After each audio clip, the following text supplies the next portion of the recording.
Estamos começando mais um Opencast, o seu podcast sobre software livre. Hoje novamente eu, Ivan e o Diego. Tudo bem, Diego? Tudo bem, bom dia, boa tarde, boa noite a todos aí. Estamos gravando aí em um sábado quase feriado aí, mas vamos lá. Hoje vai ser o episódio, vamos tentar até fazer curtinho, porque nós também temos que aproveitar o feriadão aí, né? Com certeza.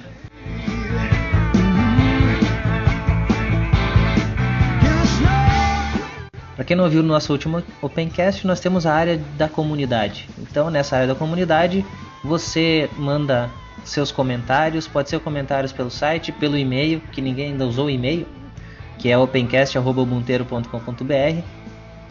A gente vai falar todos os comentários que vocês fizerem sobre o último episódio, divulgar eventos, vagas de emprego, essas coisas assim que tiverem relação com software livre, a gente vai falar então nesse espaço da comunidade.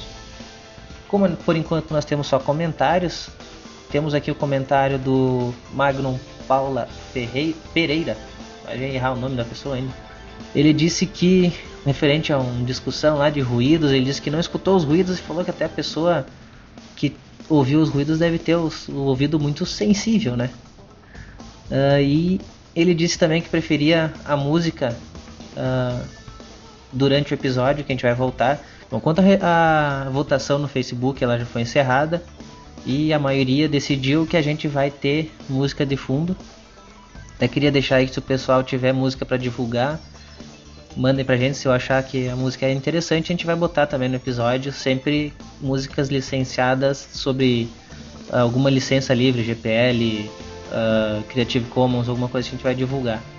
Então, o Magnum ali, ele falou também que corrigiu a gente que o Speed Dial do Google Chrome sempre foi nativo, então não foi com plugin, como eu falei antes. E eles passou a ouvir o Opencast depois que ouviu a minha entrevista lá no Castalho. Então, voltar a falar do Castalho lá, teve mais episódio aí semana passada aí, vale a pena vocês voltarem a ouvir lá também, que é bem legal, ó, o jeito com que eles tratam os podcasts, né? Que o Og Marcel trata o podcast focando nas pessoas e não só nos projetos das pessoas. E ele também comentou que gostou de ouvir sobre a ministra, que ele nem não é ligado em política, não estava por dentro disso que estava acontecendo sobre o ECAD e tudo mais. Então, bom que a gente conseguiu passar alguma coisa para eles também, né?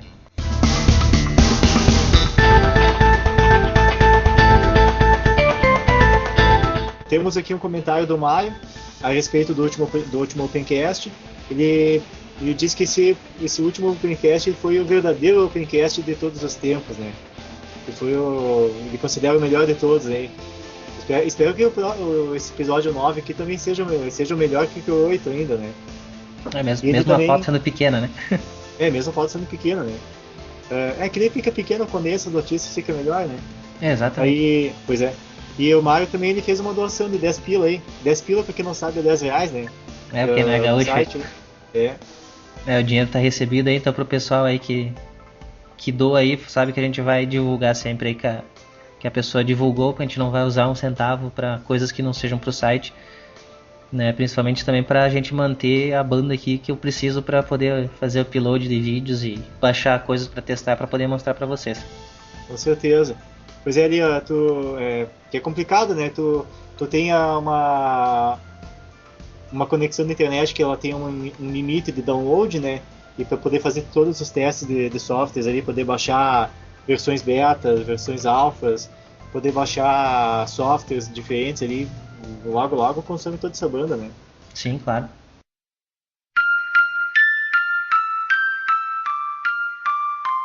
Coelhinho da Páscoa, que trazes pra mim 1 ovo, 2 ovos, 3 ovos assim. Coelhinho maroto, que cor ele tem? Azul, amarelo, vermelho também. Coelhinho, eu te peço. Então, não teríamos como falar nada diferente nessa época do que ovos de Páscoa. Vamos começar então falando sobre o que é um ovo de Páscoa para software, né, para programas. Os ovos de Páscoa de software, a gente chama de os Easter eggs, né, em inglês Easter eggs, eles são, eu chamaria de inutilidades dentro de um programa, coisa para passar tempo. O que aparece, por exemplo, eu quero estou mexendo numa planilha e quero abrir um joguinho, né? Isso é um easter egg, um ovo de Páscoa que tem alguma aplicação. Abre um jogo, abre alguma função escondida, mas não que acrescente funcionalidade ao programa. Então essa é a ideia dos ovos de Páscoa. É uma espécie de assinatura do programador, só para dizer, foi eu que fiz isso e eu sei como acessar isso. Naquela hora que o programador está sem vontade de resolver um problema, resolver um bug, ele faz isso. Vamos a alguns ovos de Páscoa aí que a gente conhece, né? Tem aí uma listagem bem grande. Se a gente fosse procurar todos, a gente ia ficar aqui a tarde inteira mostrando o easter egg. Com certeza. Acho que o mais famoso easter egg que tem no Linux é no terminal os poderes da vaca, né? É o apt-get mu. Você digitando esse comando, que você vai ver nada mais do que uma vaquinha dizendo have you mooed today, né? Fazendo uma pergunta para você. Ou seja, não te acrescentou nada de programa, mas é um easter egg simples. A gente tem também do aptitude, que aí é um pouco mais complexo que o apt-get, não é só apt-get mu. Aptitude menos v mu vai fazer uma coisa, enquanto você vai acrescentando menos VV, menos VVV e assim vai até 1, 2, 3, 4, 5, 6 mu. Ele vai mudando a frase da vaquinha ali. Com certeza. Esses são os mais Muito clássicos. engraçado. Esses dois são os mais clássicos, né? São antigos já. Eu acho que todo mundo que entra no mundo do Linux acaba passando um dia por esse comando. Já vi em fóruns o pessoal dar como solução para algum problema dar esse comando. Tem um bem engraçado aí que é o do VI, né?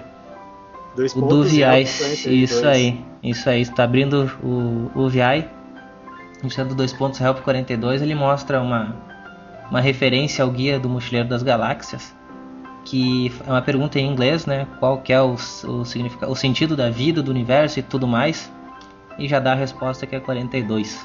Nós temos também do Calc, só que o Calc, pelo que eu andei vendo, só funciona no OpenOffice. No LibreOffice não funciona cortaram fora, deixaram só o que funciona. No Calc você pode jogar Star Wars. Se você abrir uma planilha e digitar numa célula igual game, abre parênteses, abre chaves, Star Wars, fecha chaves, fecha os parênteses, você vai entrar no joguinho de Star Wars. E se você fechar o Calc e voltar, né, melhor, fechar o jogo e abrir novamente, sem fechar o Calc, ele mostra automaticamente uma frase que é oh no, not again, ou seja, não, de novo, como é que tu vai jogar. Engraçado isso aí. Tem a do peixe na interface do Gnome. Essa daí também, para quem usa Gnome, só funciona no Gnome, quem usa o Unity não tem. Inclusive eu testei no Unity, ele diz que o Unity não tem easter eggs. Essa é a resposta, esse é o easter egg dele, né? Que o Unity não tem easter eggs. Que é tu aperta Alt F2 no Gnome antigo e digita Free the Fish, liberta o peixe e vai aparecer um peixinho passando pela tela. Isso aí tu faz a mesma coisa no Unity, faz isso no Alt F2, ele vai aparecer o ícone do peixe e vai estar escrito não existem easter eggs no Unity. Então, tem outra também do Gnome, mas na verdade, que é na verdade isso é um easter egg, né? Com certeza. Não é. É aqueles easter eggs estilo Google, assim, né? Estilo Mozilla. Falando em Mozilla, tem vários easter eggs do Firefox que são bastante conhecidos, como a About 2.robots e a About Mozilla. About 2.mozilla, que a About 2.mozilla aparece o livro do Mozilla e a About 2.robots aparece um robozinho na tela. E complementando os easter eggs do Gnome, tem o Gelgs from Outer Space, GLS from Outer Space, de outro espaço. Aí vem um joguinho com o peixe do Gnome lá. Bem, tem um easter egg do mundo mobile aí no Android, que é bem interessante. Você abre o navegador nativo do Android, não pode ser um outro navegador que tu instalou, tem que ser o nativo do Android. E você abre a pesquisa do Google, e você entra na pesquisa do Google, você digita tilt, TILT, e com esse comando você vai ver uma coisa bem interessante que acontece na tela do Android aí. Fica bem interessante. No meu não funciona, pra variar. Só em Androids, não pode ser Android Xing Ling, né? Tem que ser Android nativo mesmo, né? ZTE vende mais que BlackBerry, cara. Pois é. E não funciona nada. E para os programadores Python também tem alguns alguns easter eggs. Esse eu não vou nem me botar a testar, porque não sou programador Python, não sei nem como começa.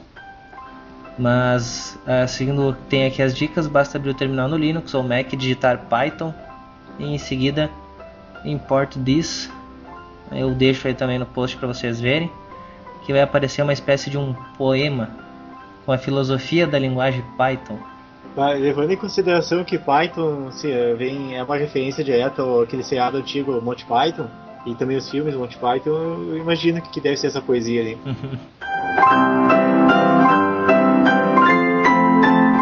Bom, passada essa rapidinho aí pelos easter eggs, né, vamos então para as notícias do que aconteceu nesses últimos 15 dias no mundo do software livre. A gente começou com a preocupante notícia de que o Ubuntu não estaria mais usando a palavra Linux e não estaria usando o kernel Linux, ou até mesmo estaria abandonando o kernel Linux para fazer um fork próprio, né?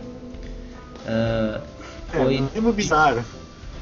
Foi divulgado isso em vários blogs e pelo mundo inteiro, tanto que a própria Canonical e o próprio Mark Shuttleworth se pronunciaram em relação ao que tem acontecido. Então até a explicação é bem simples, e eu até recomendo que leiam o texto completo em 2 sites para saberem, na verdade 3 sites, um para entender a reclamação, que é no blog sejalivre.org, que eu vou deixar também o endereço para vocês, e para entender que realmente isso não é, o Ubuntu não está abandonando o kernel do Linux.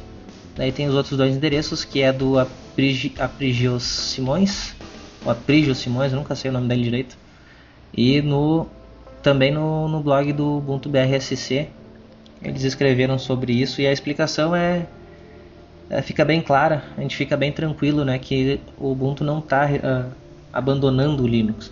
Até para deixar o pessoal sabendo o que foi que aconteceu, na nota de lançamento do Ubuntu 12.04 Beta 2, existia apenas uma menção a Linux em toda a nota de lançamento. E essa era só para processadores ARM, se não me engano, mano. Posso estar até enganado, mas acho que era isso. E quando falava do kernel, falava que era do kernel Ubuntu e não do kernel Linux.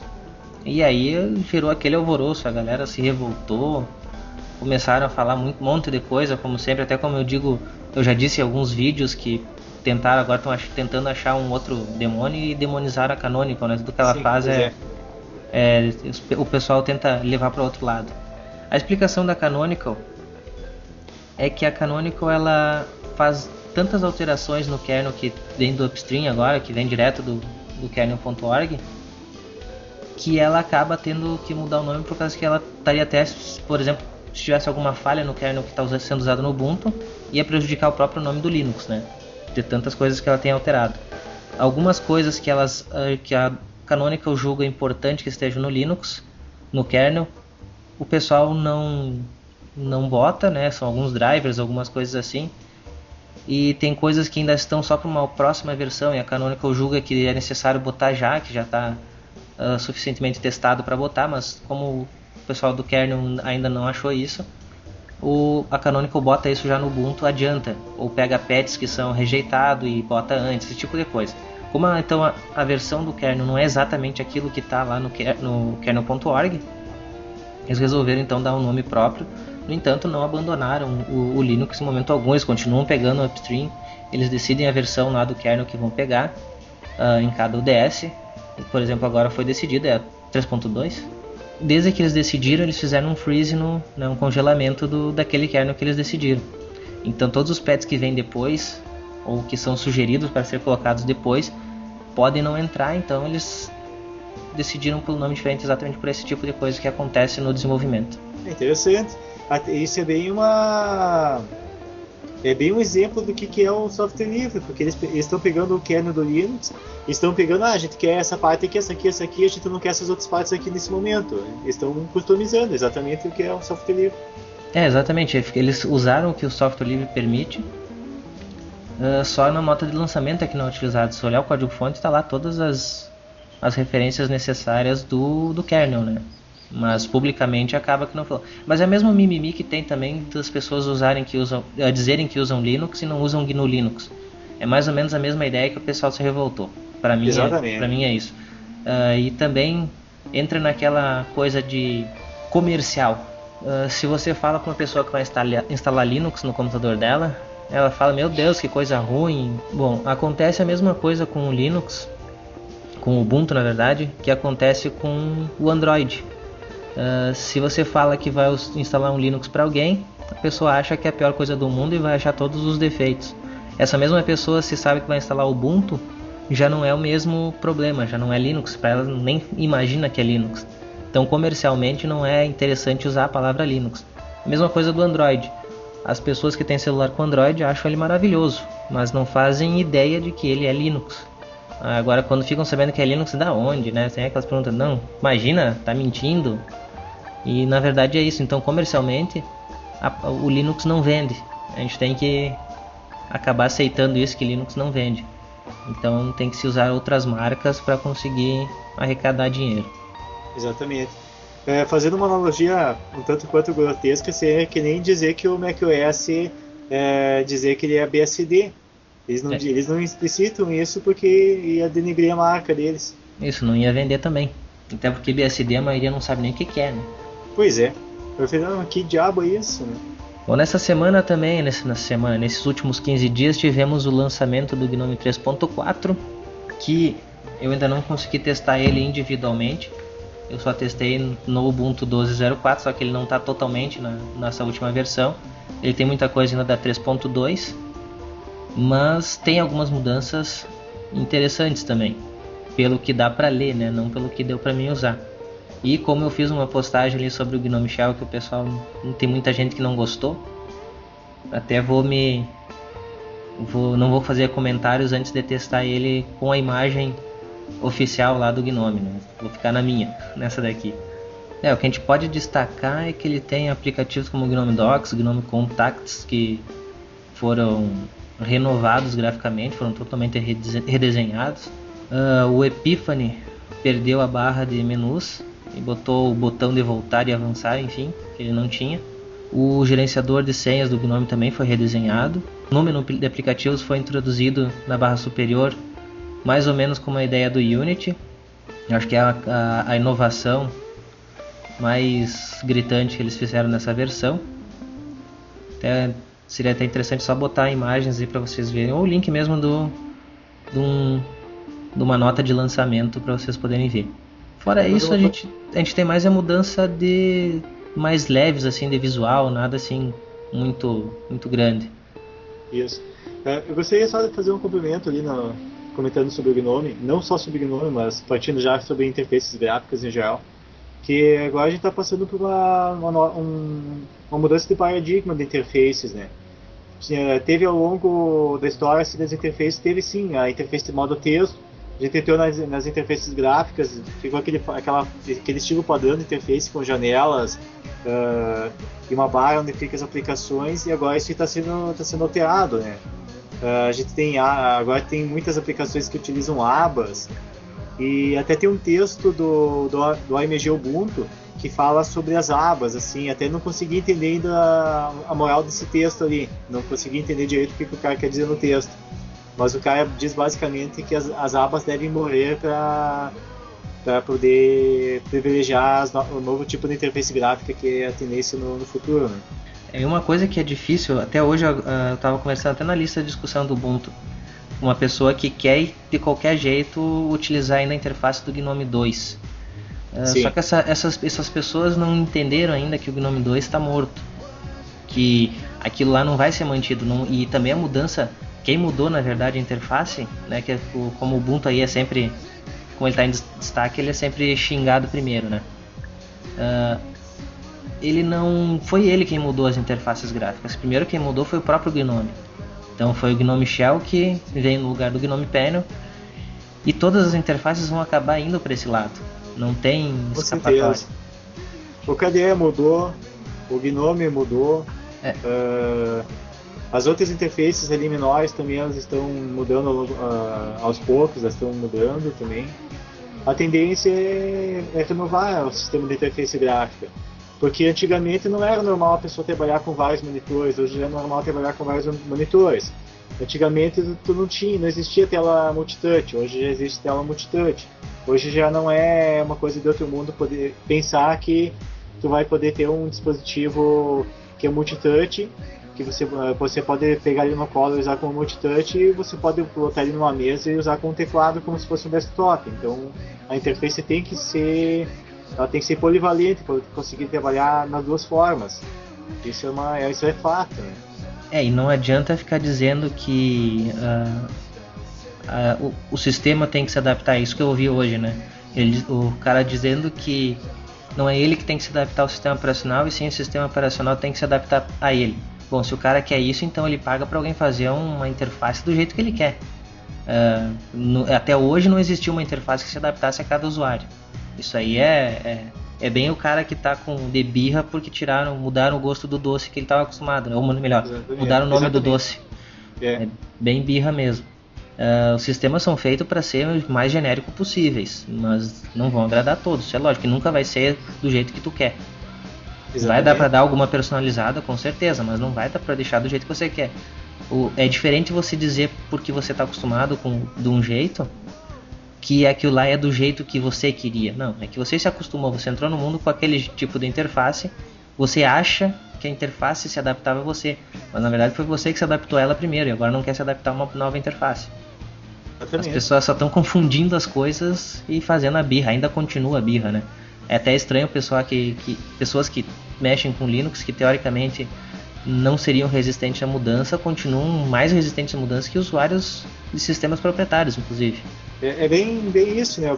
A pessoa está e fazendo um gancho, né, com a nossa próxima matéria ali, que 75% dos usuários de Ubuntu usam Windows também. Ou seja, o usuário está usando o Ubuntu, seja com interface GNOME 2 ou com o Unity, ou com outra versão de Linux, está usando um tipo de interface que é muito diferente já da do Windows. E se a pessoa consegue se adaptar com esse fato de ser duas interfaces bem diferentes, como é que não vai se adaptar a uma melhoria da própria interface do Ubuntu, né? Pois é, e até eu acho muito mais útil a nova interface do Unity, até mesmo o GNOME Shell. Para mim, se eu tiver que usar GNOME Shell ou GNOME Panos, eu uso o GNOME Shell. E isso, lógico, agora se eu tiver a escolha de usar o Unity, eu parto para o Unity, né? Questão pessoal. Agora, voltar para uma tecnologia que já rendeu mais de 10 anos, foi 11 ou 12 anos que rendeu o GNOME 2. Desde 2002, né? Já tem mais de 10 anos a interface, ou seja, já está bem ultrapassada, e o pessoal continuar querendo investir nela é meio complicado, né? Para não falar infantil. Com certeza, né? Aquela coisa, dando mais um exemplo, no exemplo do Windows, você tem o botão de fechar, que o botão de fechar ele fica num canto da janela e o botão iniciar ele fica no canto oposto dessa janela. Sim. Ou seja, você tem um monitor de 20 polegadas, você tem que fazer o teu mouse andar por 20 polegadas do monitor até chegar nas aplicações. Você abre uma aplicação, você usou ela, você vai fechar essa aplicação, vai abrir outra aplicação, tem que ficar fazendo essa corrida do mouse. E essas inovações aí que o Ubuntu faz, que outras interfaces também fazem, ninguém comenta. Agora o usuário que sai do Windows e vem para essas inovações que são melhores para usabilidade, eles acham que é ruim, não dá nem para entender, né?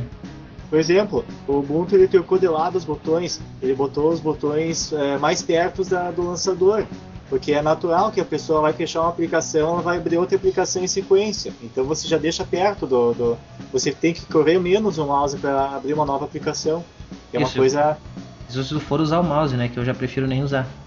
Pois também tem isso, né? Você aperta ali a tecla super e digita o que tu quer. Mas é bom destacar isso porque não foi... Alguns acham que os botões foram para a esquerda para ficar parecido com o macOS. Não. Isso foi só por causa que naquele lado fica melhor. O Mac descobriu isso antes. O pessoal da Apple descobriu isso antes. Na verdade, o Mac faz tudo ao contrário, porque o Mac ele tem os botões no lado da esquerda e tem o lançador no lado da direita. Sim, mas ele descobriu. Não tem explicação. Eu usei pouco o macOS, então também não posso falar muito, né? Eu tô usando o Mac, cara, o lançador fica na direita e os botões ficam na esquerda. Ele fez ao contrário. É pra suar o cara ali usando o mouse, cara. Então Ele só pra usa aquele Magic Mouse usa aquele Magic Mouse lá numa mesa assim, sem um mousepad bom, cara. Aquele laser dele não pega direito, tu fica ali, tu tem que dar, que nem virar volante de caminhão ali, tem que dar 300 voltas até chegar até atravessar a tela, cara. Pois é. É só para destacar então a notícia que tu deu antes, então, na pesquisa que o Ubuntu fez, uma das pesquisas que ele fez aí por último, ele destaca que os usuários que usam o Ubuntu, 75% deles utilizam Windows também. Então o sistema Dual Boot ou VM, seja lá o que for, continua forte entre os usuários. E em segundo lugar é o Android, né? E depois são outras distribuições Linux, são as três que são utilizadas em conjunto com o Ubuntu. Pesquisa mostra que Android passará o número de usuários Windows. E eu não gosto de fazer esse tipo de coisa, cara, esse tipo de comparação, até porque são plataformas diferentes, né? O pessoal bota todo mundo no mesmo saco, que parece que é pra fazer notícia. É que nem comparar uma laranja com uma melancia, né? Exatamente, são coisas diferentes. Agora, se tu me comparasse sistemas operacionais de desktop entre eles e sistema de celular entre eles, nada de misturar tudo aí, que é só pra gerar acesso pra mim isso daí. Sim, claro que existe uma tendência de que no futuro as coisas se integrem, né? Que você use um dispositivo móvel como se fosse um desktop também. Mas hoje isso ainda não é uma realidade, na prática ainda não é uma realidade. É uma realidade a nível do laboratório praticamente, né? Sim, isso não é. Hoje, e mesmo assim não vai ser o Windows que está hoje com 90% do mercado. Vai ser um outro Windows. Vai ser um Windows Mobile mesmo. Quem sabe o 8 agora que está indo para a mesma ideia de rodar junto, né? Mas não vai ser a mesma coisa. Android é para um fim, Windows é para outro, iOS seria só Android, iOS e outro sistema de celular que concorreria a eles. É para separar de uma forma mais precisa, separar por arquitetura de computação. Exatamente. Você bota ali qual que é o percentual de gente que usa Android em x86? Agora que estão começando a fazer a possibilidade disso acontecer. Sim. Android x86 é quase nula a participação. Exatamente, só em testes mesmo, o pessoal que está desenvolvendo para fazer rodar agora. Próxima notícia aí, a Adobe dá mais um tiro no pé com o Flash. Mas que barbaridade. A Adobe, ela agora, se já não bastasse, a Adobe tá cortando o Flash cortou o Flash do mobile, tá cortando o Flash do Linux. Agora, a Adobe, o que eles querem fazer para conseguir mais mercado, para conseguir mais renda? Eles vão cobrar dos desenvolvedores que quiserem usar todos os recursos do Flash. Que maravilha. Sacanagem, né? Tendo HTML5 de graça, é querer cobrar. Exatamente. Eu até fui conferir a notícia se não era 1º de abril, cara, que não pode ser, né? Muita burrice numa empresa só. Mas a notícia foi largada no dia 29 do 3, 29 então, de março, Não com certeza não é notícia de 1º de abril, não é mentira. Sim. Inclusive a foto que ilustra a matéria é uma foto no revólver ao contrário, né? Sim, né? Que é o que eles estão fazendo, se realmente isso é verdade, cara. Eu até me nego a acreditar, cara. É muito bizarro essa notícia. Bom, acho que não temos muito o que comentar sobre isso, né? Só que realmente eu acho que eles querem sair do mercado, fechar a empresa e viver de aposentadoria, os empresários, só pode ser. É isso aí, cara. Se nem o PDF, cara, mais nem o Adobe, o Acrobat Reader é mais tão bom como era antigamente, cara. Exatamente, tá tudo. É pesado um monte, é um caminhão pra carregar uma folha de ofício, né? Exatamente, cara. Tu consegue, o Adobe ele consegue deixar uma máquina, pegar um dual core, fazer a máquina sentar no chão pra abrir um PDF, cara.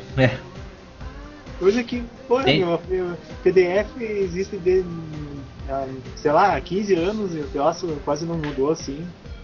Vai ter gente que vai defender que o Adobe, que o Reader ele tem um monte de opção de marcação disso, marcação daquilo. Tu tem outras aplicações que fazem isso e não gastam todo o processamento que eles gastam, né? Pra que serve o PDF? O PDF serve pra ler, cara. Serve pra ler. Não é pra editar, não é pra... Cara, tu pode até botar marcaçãozinha de texto ali, mas é pra tu ler o negócio e é pra tu ler em qualquer máquina sem perder a formatação por causa das fontes. Exatamente. Mas a Adobe sempre faz essas coisas toscas dela. É. Outra notícia aí que a gente já tá acostumado a ver aí, que eu acho chato isso, mas toda hora tem. A Oracle processando a Google por patentes. Acho que o processo de patentes não tinha nem que existir, né? Porque são patentes que geralmente até de ideias, não é nem patente normal. Mas Pois esse é. processo aí da Oracle com a Google é referente ao Java, que é utilizado no Android, que não segue os padrões ou quebra algumas patentes proprietárias da Oracle agora, né? Da época era da Sun. E Sim. a Google tentou fazer um acordo, inclusive, com a Oracle. E era 2,8 milhões e mais tinha a porcentagem das vendas, né, do Android até 2018, tinha alguma licença lá. A Oracle não aceitou porque achou pouco. E então vão tocar o processo aí. Vão gastar um monte de dinheiro para tocar o processo e tentar parar o Android. Agora se para, eu acho que não. Acredito Acho até brabo. que não. Isso Até aí porque, por exemplo agora, mata a parte Java, não vai escrever mais em Java para Android. Aí a Google tem o Go, acho que é, né, a linguagem deles. Sim. Que Vai liberar essa linguagem, hein? essa linguagem até agora teve atualização, aí foi liberado coisa nova aí da linguagem. Não sei se tu viu, Diego, da Não, linguagem. nunca falei. Não. Bom, eu só digo uma coisa, pensa na salada de fruta. Se tu pegar um código deles, tu vai ver no mesmo código, um código simples, um Hello World, tu vai enxergar isso. Tu vai Certo. ter lá Object Pascal, C++ e Java. Só no Hello World tu vai ver tu vai conseguir identificar as três linguagens. Eles misturaram tudo lá, deram uma chacoalhada e largaram no código. Como é que o ser humano consegue misturar a sintaxe do Pascal e a sintaxe do C na mesma linguagem? Eles conseguiram, cara. O Google conseguiu. Então, se perder a ação do Java, com certeza vão botar a linguagem deles para desenvolver para Android. Você não precisa nem ser expert para saber disso, né? Pois é. Tivemos outra notícia aí que também a Red Hat chegou a 1 bilhão. Depois de chegar a esse 1 bilhão, ela resolveu doar $100 mil à Linux Foundation. Eu ia te perguntar 1 bilhão o quê? 1 bilhão de bilhão de quê? faturamento. Ah, tá. E desse 1 bilhão, 100 mil ela deu para Linux Foundation. É a primeira empresa de software livre também que chegou a esse valor, né? Sim. E depois tem gente que diz que software livre não dá dinheiro. Mas tudo bem. É uma ação, tem que dar parabéns para os caras mesmo. Esse deles terem doado esse dinheiro foi, eu acho que a melhor maneira de retornar à comunidade por tudo que a comunidade ajudou eles também, né? Não que a Red Hat não ajude também a comunidade, mas o dinheiro sempre falta para a comunidade Linux. Tomar que essa doação ali reflita em melhorias profundas, assim, que consiga, não que não esteja avançando, assim, mas que consiga avançar mais ainda, né? Mais ainda acelerar a velocidade que as coisas andam aí. Pois é que sempre esse foi o problema, falta de dinheiro sempre existiu, principalmente para o Linux Foundation, que a coisa faz mais, não é uma empresa bancando sempre, lógico, tem várias empresas que colaboram, mas $100 mil com certeza faz uma diferença, né? Certo. Teve uma vez que acho que a IBM, mas que deixa não era do software livre, né? Não era uma empresa que surgiu no software livre que estava doando, né? Mas a IBM já fez bastante, não só a IBM, como muitas outras empresas, né? Já fez muita doação do dinheiro. Tá. Até isso aí a gente não tinha nem posto na pauta, mas agora me vem aí. A Microsoft entrou no hall de fama aí dos colaboradores do kernel Linux também, né? Acho que entre os 20 maiores. Pois é, não é a respeito daquele kernel sobre o Hyper-V, alguma coisa assim. Eu não vou saber te dizer, mas ela está entre os maiores colaboradores de código mesmo, de linha de código. Lógico, provavelmente é da plataforma de virtualização para ela poder funcionar direito no Linux, né? É bem provável que seja código relacionado a fazer interoperabilidade. Uhum. Aí lógico, né? Eles estão de olho também em copiar coisa de lá. Eu sempre digo isso, cara. A Microsoft, porque desde que ela começou a colaborar bastante com o kernel Linux, o Windows mesmo melhorou bastante. Curiosamente. Vai saber como salto gigantesco. Bom, pessoal, para esse episódio a gente vai ser bem rápido mesmo, como a gente disse já no início, queremos aproveitar o feriado aí também como todo mundo. ficamos por aqui. Desejo aí uma feliz Páscoa aí para todo mundo, para ti também, né, Diego? Mas para todo mundo que está nos ouvindo, já que o programa vai ao ar exatamente no domingo de Páscoa. É isso aí então, até mais a todos aí. Então tá, até mais, até o próximo episódio.